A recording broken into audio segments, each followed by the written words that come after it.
It's time to chip away at the compilation book for Kick-Ass 2, which enjoyed a much better life as a theatrical release than it did in comic book form.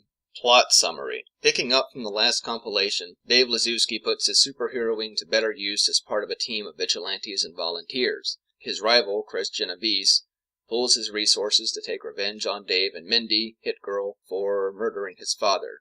As a form of poetic irony, Chris forms his own force of supervillains to enact his revenge. Shit goes down, uncomfortably down, and shit continues to descend until the book runs out of pages. Why it sucks.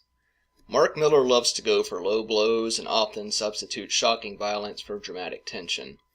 When I first heard that Jim Carrey was distancing himself from the film release of Kick-Ass 2 because of the level of violence, I was damn near on his side because I read the book first.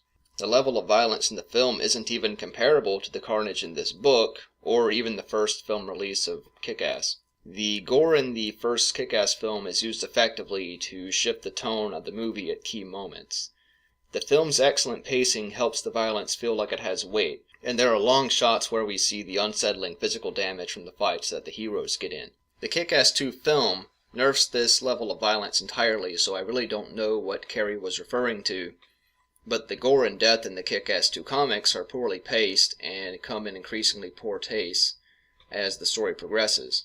The deaths of important characters in the narrative aren't given much of any reverence, primarily due to the main thrust of the narrative feeling rushed. Child murders and gang rape are tacked on for little purpose other than adding to the menace of Chris Genovese, who, by the story's end, still isn't particularly intimidating.